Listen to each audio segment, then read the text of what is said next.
بسم اللہ الرحمن الرحیم طٰہٰ، ہم نے تم پر قرآن اس لیے نازل نہیں کیا کہ تم تکلیف اٹھاؤ، البتہ یہ اس شخص کے لیے ایک نصیحت ہے جو ڈرتا ہو۔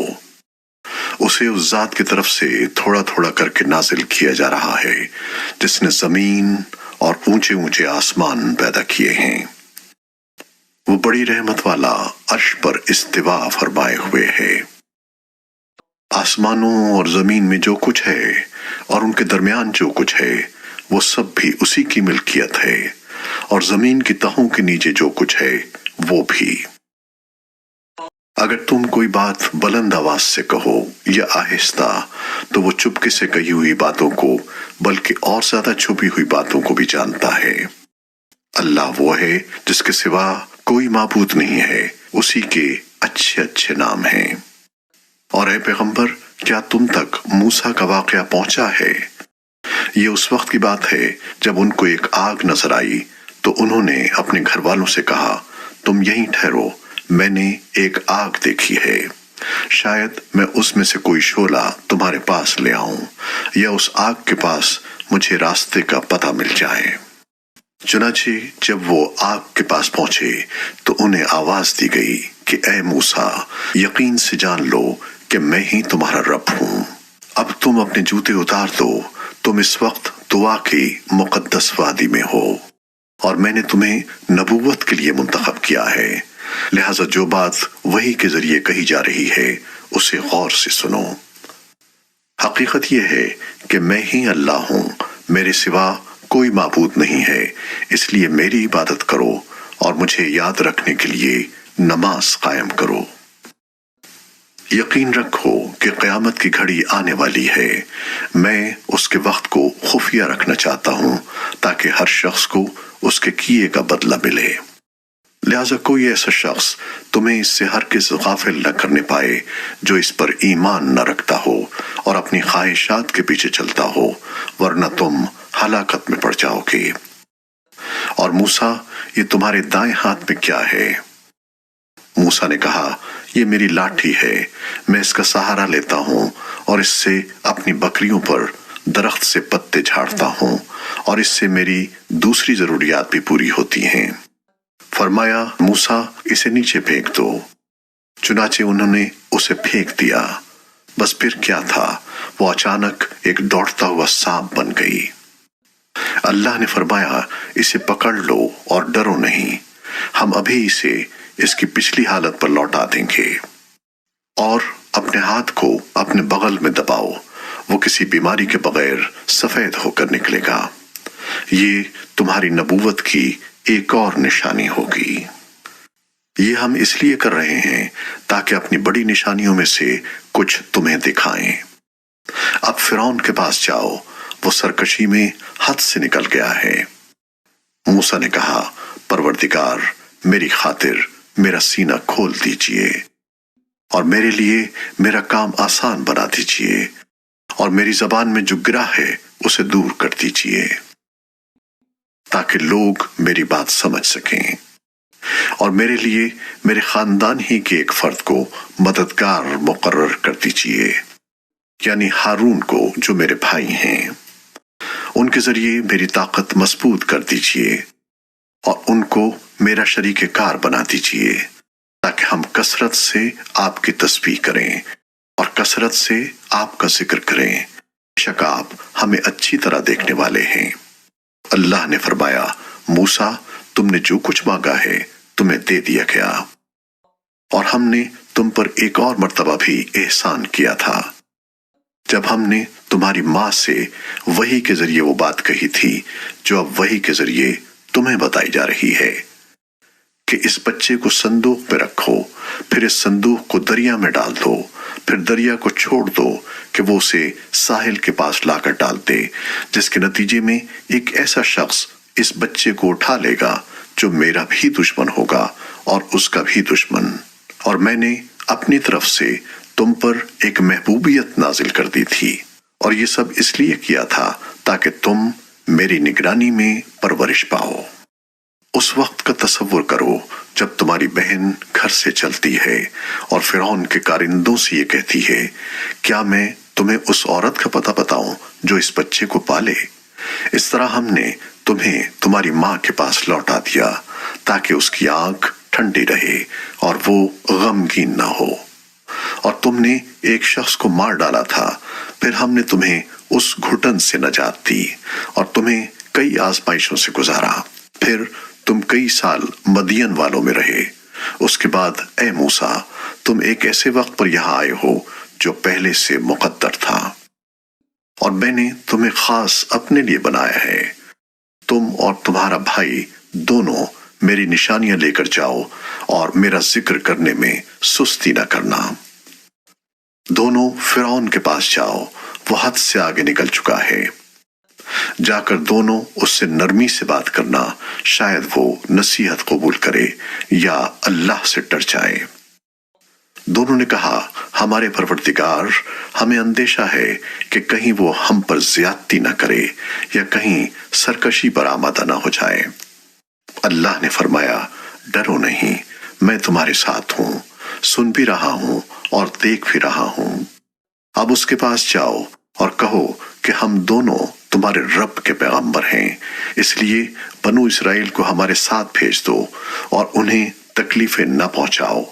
ہم تمہارے پاس تمہارے رب کی طرف سے نشانی لے کر آئے ہیں، اور سلامتی اسی کے لیے ہے جو ہدایت کی پیروی کرے۔ ہم پر یہ وحی نازل کی گئی ہے کہ عذاب اس کو ہوگا جو حق کو جھٹلائے اور منہ موڑے۔ یہ ساری باتیں سن کر فرعون نے کہا، موسیٰ، تم دونوں کا رب ہے کون؟ موسیٰ نے کہا، ہمارا رب وہ ہے جس نے ہر چیز کو وہ بناوٹ عطا کی جو اس کے مناسب تھی، پھر اس کی رہنمائی بھی فرمائی۔ فرعون بولا، اچھا، پھر ان قوموں کا کیا معاملہ ہوا جو پہلے گزر چکی ہیں؟ موسیٰ نے کہا، ان کا علم میرے رب کے پاس ایک کتاب میں محفوظ ہے۔ میرے رب کو نہ کوئی غلطی لگتی ہے نہ وہ بھولتا ہے۔ یہ وہ ذات ہے جس نے زمین کو تمہارے لیے فرش بنا دیا اور اس میں تمہارے لیے راستے بنائے اور آسمان سے پانی برسایا۔ پھر ہم نے اس کے ذریعے طرح طرح کی مختلف نباتات نکالی۔ خود بھی کھاؤ اور اپنے مویشیوں کو بھی چراؤ۔ یقیناً ان سب باتوں میں عقل والوں کے لیے بڑی نشانیاں ہیں۔ اسی زمین سے ہم نے تمہیں پیدا کیا تھا، اسی میں ہم تمہیں واپس لے جائیں گے اور اسی سے ایک مرتبہ پھر تمہیں نکال لائیں گے۔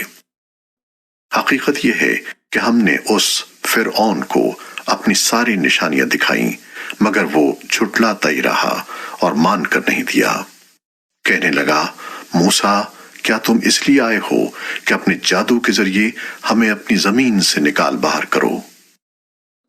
اچھا، تو ہم بھی تمہارے سامنے ایسا ہی جادو لا کر رہیں گے۔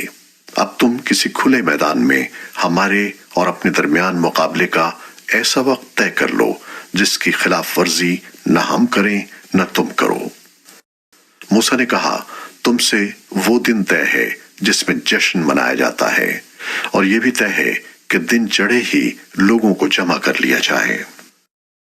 چنانچہ فرعون اپنی جگہ واپس چلا گیا اور اس نے اپنی ساری تدبیریں اکٹھی کی، پھر مقابلے کے لیے آ گیا۔ موسیٰ نے ان جادوگروں سے کہا، افسوس ہے تم پر، اللہ پر بہتان نہ باندھو، ورنہ وہ ایک سخت عذاب سے تمہیں ملیا میٹ کر دے گا، اور جو کوئی بہتان باندھتا ہے نامراد ہوتا ہے۔ اس پر ان کے درمیان اپنی رائے قائم کرنے میں اختلاف ہو گیا اور وہ چپ کے سرگوشیاں کرنے لگے۔ آخر کار انہوں نے کہا کہ یقینی طور پر یہ دونوں یعنی موسیٰ اور ہارون جادوگر ہیں جو یہ چاہتے ہیں کہ اپنے جادو کے زور پر تم لوگوں کو تمہاری سرزمین سے نکال باہر کریں اور تمہارے بہترین دینی طریقے کا خاتمہ ہی کر ڈالیں۔ لہٰذا اپنی ساری تدبیریں پختہ کر لو، پھر صف باندھ کر آؤ اور یقین رکھو کہ آج جو غالب آ جائے گا فلاح اسی کو حاصل ہوگی۔ جادوگر بولے، موسیٰ، یا تو تم اپنی لاٹھی پہلے ڈال دو یا پھر ہم ڈالنے میں پہل کریں۔ موسیٰ نے کہا، نہیں، تم ہی ڈالو۔